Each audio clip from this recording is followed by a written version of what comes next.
Okay, let's go ahead today and talk a little bit about some of the causes of World War One. We're going to go ahead and we're going to talk about four here. We're going to talk about nationalism. We're going to talk about imperialism. We're going to talk about the alliance system, and we're going to talk about militarism. Let's tackle nationalism first. Nationalism, what it basically is it's a devotion to a nation, and it's more than just patriotism. Patriotism, the idea that you're proud of your nation. Nationalism, the idea that my nation's the most important. In fact, all other nations are not important. Well, this is fundamentally not true. Other nations are important in the sense, at the very least, that they interact with yours, and so it's important what they are doing, and you should pay attention to them. What this idea of nationalism then leads to is nations really acting independently of one another and not cooperating. And not just acting independently, because nations, by definition, are independent to a degree, but acting without regard for what other nations are what their interests are. What then makes a nationality? Nationality is defined as three different things. It's defined as ethnicity, it's defined as language, it's defined as culture. People who have a nationality have a common ethnic background, they have a common language more often than not, and they have a common cultural background. They eat the same kinds of food, they celebrate the same kinds of holidays, and if they have all these things in common, it's said that they have their own unique nationality. Along with this, during World War One, you had this idea that people who could demonstrate their own unique nationality were allowed to determine for themselves how they were to be governed. Did they want to be their own nation? Did they want to be part of this nation or part of that nation? The concept was called self-determination, and it's violated all over the place prior to World War One. Great example, Alsace and Lorraine. Alsace and Lorraine uh, were French. The people who lived there ethnically, they all had French last names. They spoke the French language. They didn't speak German, but they had been governed by Germany since 1871 when Germany took them from France. Culturally, they were French. They celebrated French holidays. They had French customs and traditions. So they were French. They didn't want to be part of Germany. They wanted to be part of France. Nonetheless, they were part of Germany. Another great example of that would be in Serbia. The Austro-Hungarian Empire had a little province that was ethnically Serbs. They spoke the Serbian language. They celebrated Serbian holidays. They ate Serbian food. They were Serbian, and some people in Serbia felt very strongly that the Austro-Hungarian Empire should allow those folks to become part of Serbia. Of course, Austro-Hungary didn't agree with that, and so this was a conflict. In an effort to resolve the conflict, the Austro-Hungarian Empire sent the heir to the Austro-Hungarian throne, Archduke Ferdinand, Franz Ferdinand, and his wife Sophie down to Sarajevo in Serbia to see if they could talk out their differences. The meetings went fine, and the Archduke was on his way out after the meetings, and a Serbian nationalist group known as the Black Hand goes ahead and assassinates the Archduke. Actually, it was a 17-year-old kid who had gone ahead and assassinated the Archduke. As you can imagine, Austro-Hungary is very upset about this, and they declare war on Serbia. This is the beginning of World War I. It doesn't start off as a global war. It starts off as just a war between Austro-Hungary and Serbia and spreads from there.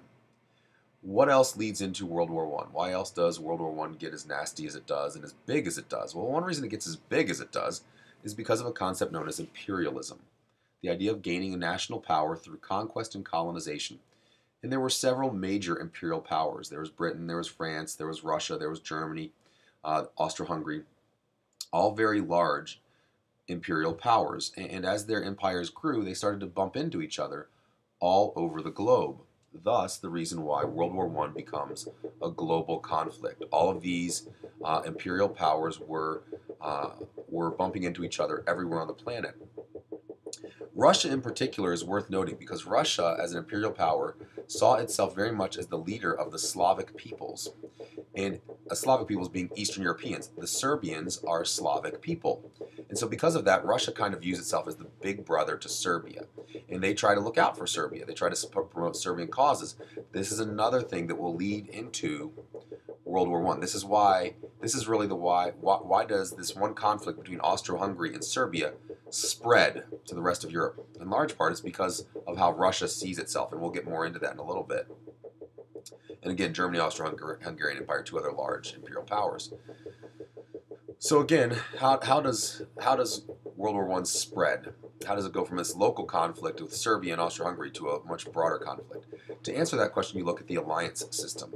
The idea was to improve security. These large imperial powers were skeptical of one another. They were scared of one another because they were all big and powerful. And so in order to improve their own security, they decided, well, we need some friends to help protect us. This leads to the alliance system. You had two basic alliances. You had the Triple Entente, which Entente, I always think of it as a kind of a French-sounding word. So that's France, Britain, and Russia. France and all its friends. So that's the Triple Entente. During the war, they're going to be known as the Allied Powers. That becomes the heart of the Allied Powers. They add more, but that's the original three. The other alliance system was called, just to be confusing, the Triple Alliance. It would have made sense if the Triple Alliance had turned into the Allied Powers, but that's not the way it worked out. The Triple Alliance turns itself into what are called the Central Powers during World War I. The Triple Alliance starts off as Germany, Austria-Hungary, and Italy. Those are the three that are part of the Triple Alliance. However, at the start of World War I, Italy sits there and takes an appraisal of the situation and says, okay, Germany, Austria, and us. And then on one side we have France and Great Britain, and on the other side we have Russia. Well, that's a bad situation. We're surrounded. You can't win a two-front war. And so Italy says this is bad stuff for us. It's going to end badly for us.